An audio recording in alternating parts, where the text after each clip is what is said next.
L'ennemi se présente rarement de façon flagrante.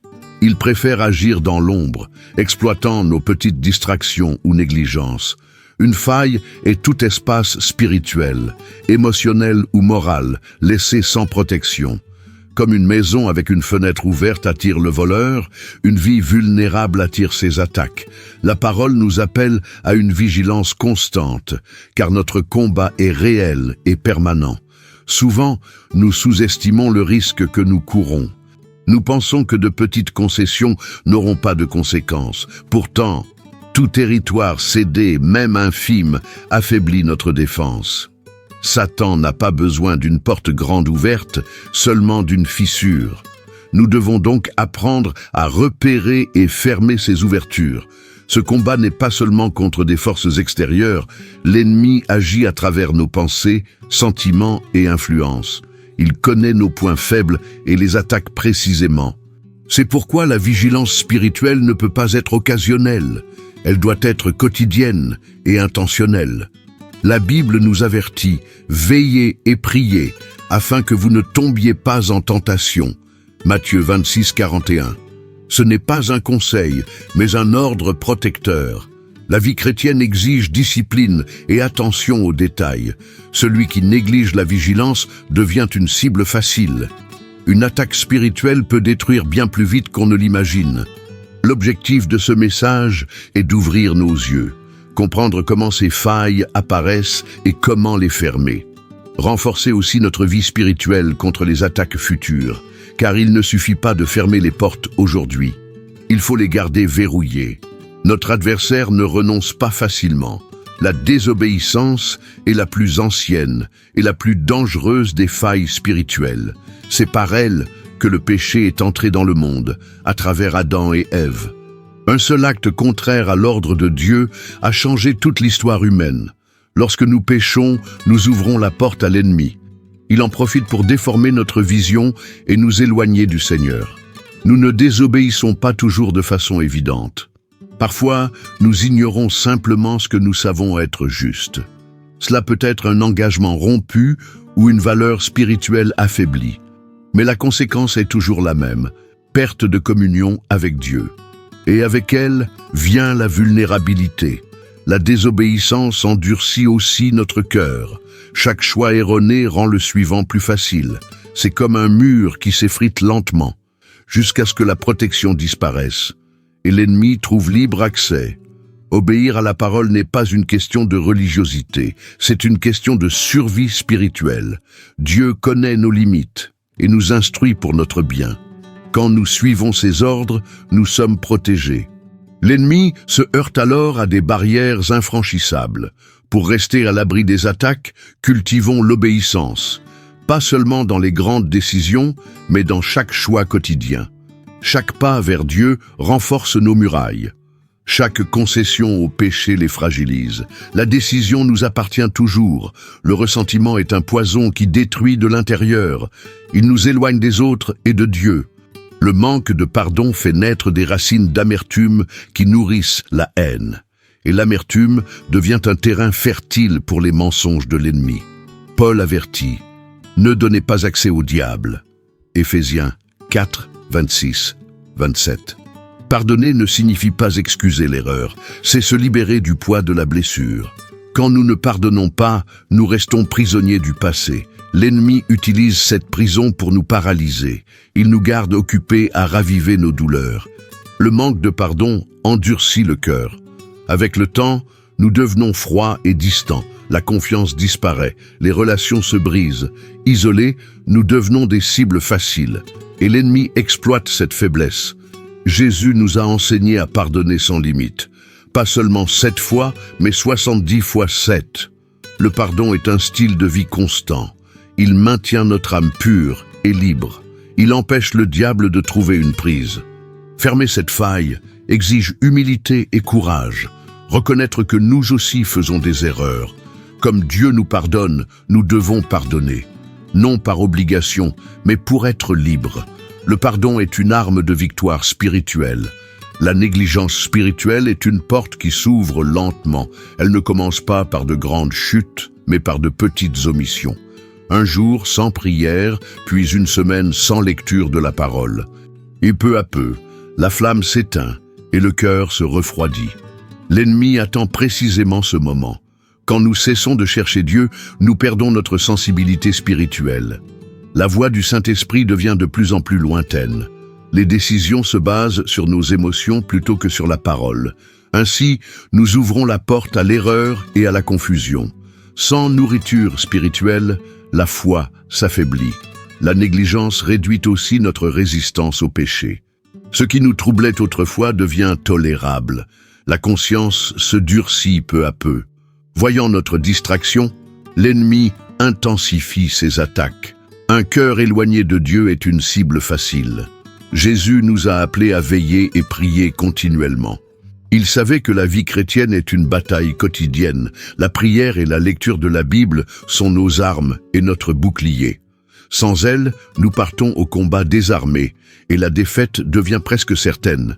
Pour fermer cette faille, il faut discipline et priorité. Ne cherchons pas Dieu seulement dans les moments difficiles. Cultivons la communion chaque jour. Gardons l'armure en place et l'esprit éveillé. Et l'ennemi ne trouvera pas d'entrée. Les personnes avec qui nous marchons influencent notre vie. Elles façonnent notre comportement, notre vision et nos valeurs. La Bible avertit, les mauvaises compagnies corrompent les bonnes mœurs. 1 Corinthiens 15, 33. Les relations toxiques affaiblissent notre foi et nous éloignent de Dieu. Souvent, cela se produit sans que nous le remarquions. Les amis qui se moquent de notre foi nous poussent à la cacher. Ceux qui vivent dans le péché nous incitent à y participer. La pression pour s'adapter peut être subtile, mais puissante. Avec le temps, le mal semble normal, et la porte à l'ennemi s'ouvre. Jésus fréquentait les pécheurs sans se laisser influencer. Il apportait la lumière et transformait les vies. Nous devons évaluer notre force spirituelle. Si l'environnement nous façonne plus que nous le façonnons, il faut reculer. Notre santé spirituelle vaut plus que toute amitié. Choisir ses relations est un acte de sagesse.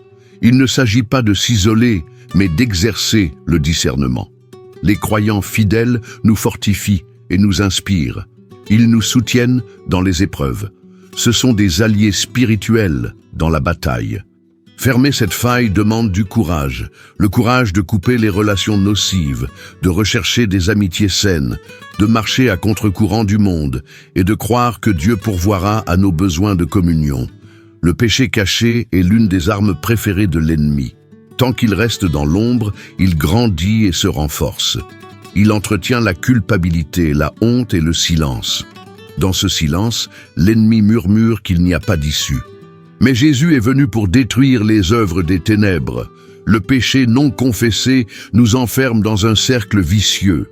Nous essayons de le vaincre seuls et échouons encore.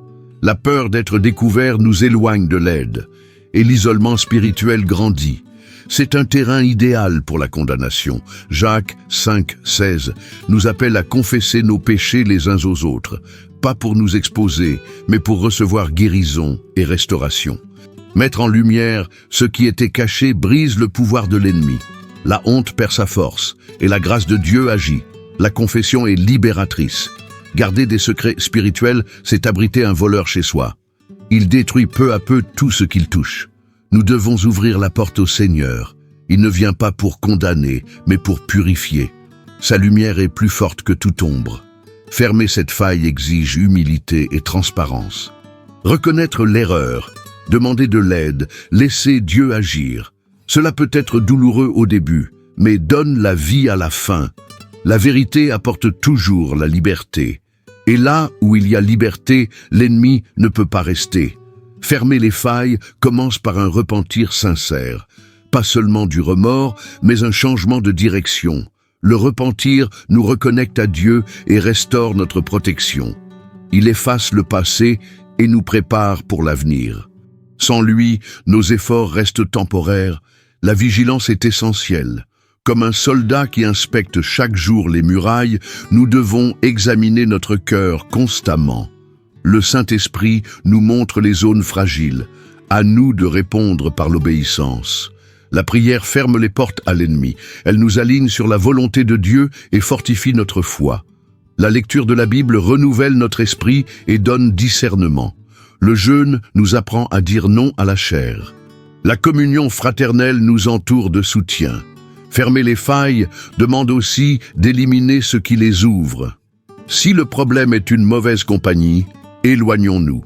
Si c'est la négligence spirituelle, établissons une discipline.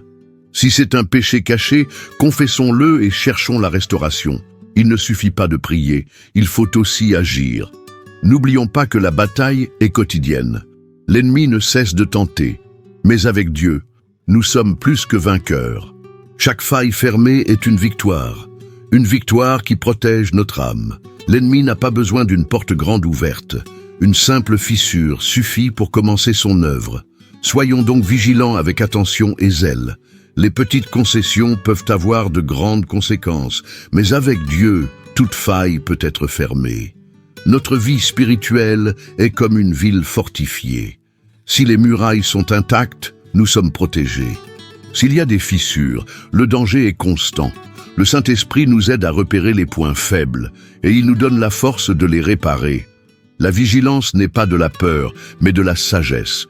Il ne s'agit pas de vivre dans la méfiance, mais de savoir qu'il existe une guerre invisible.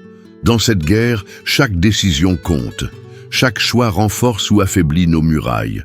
Aujourd'hui est le jour pour examiner notre cœur, pour demander à Dieu de révéler ce qui doit être corrigé, pour choisir d'obéir, de pardonner, de veiller et de confesser.